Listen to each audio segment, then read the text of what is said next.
حضرت میمونہ رضی اللہ عنہا نے فرمایا کہ میں نے نبی صلی اللہ علیہ وسلم کے لیے غسل کا پانی رکھا اور ایک کپڑے سے پردہ کر دیا۔ پہلے آپ نے اپنے دونوں ہاتھوں پر پانی ڈالا اور انہیں دھویا، پھر اپنے داہنے ہاتھ سے بائیں ہاتھ میں پانی لیا اور شرمگاہ دھوئی، پھر ہاتھ کو زمین پر مارا اور دھویا، پھر کلی کی اور ناک میں پانی ڈالا اور چہرے اور بازو دھوئے، پھر سر پر پانی بہایا اور سارے بدن کا غسل کیا۔ اس کے بعد آپ مقام غسل سے ایک طرف ہو گئے، پھر دونوں پاؤں دھوئے۔ اس کے بعد میں نے آپ کو ایک کپڑا دینا چاہا تو آپ نے اسے نہیں لیا اور آپ ہاتھوں سے پانی جھاڑنے لگے۔ صحیح بخاری حدیث نمبر 276۔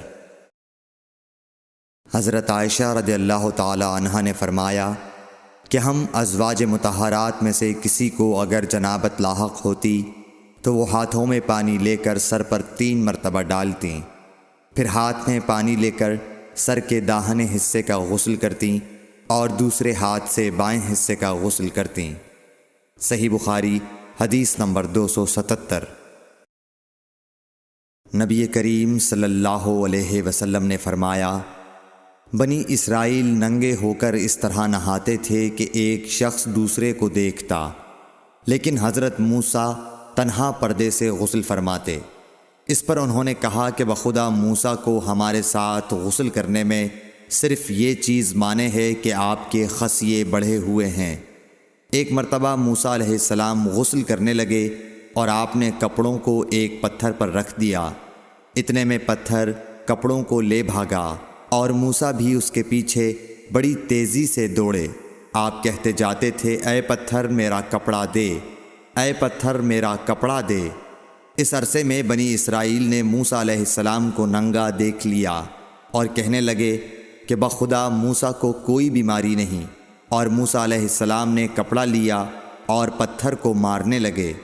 ابو ہریرہ رضی اللہ تعالی عنہ نے کہا کہ بخدا اس پتھر پر 6 یا 7 مار کے نشان باقی ہیں۔ صحیح بخاری حدیث نمبر 278۔ نبی کریم صلی اللہ علیہ وسلم نے فرمایا، ایک بار ایوب علیہ السلام ننگے غسل فرما رہے تھے کہ سونے کی ٹڈیاں آپ پر گرنے لگیں۔ حضرت ایوب علیہ السلام انہیں اپنے کپڑے میں سمیٹنے لگے، اتنے میں ان کے رب نے انہیں پکارا کہ اے ایوب، کیا میں نے تمہیں اس چیز سے بے نیاز نہیں کر دیا جسے تم دیکھ رہے ہو؟ ایوب علیہ السلام نے جواب دیا، ہاں تیری بزرگی کی قسم، لیکن تیری برکت سے میرے لیے بے نیازی کیوں کر ممکن ہے۔ صحیح بخاری حدیث نمبر 279۔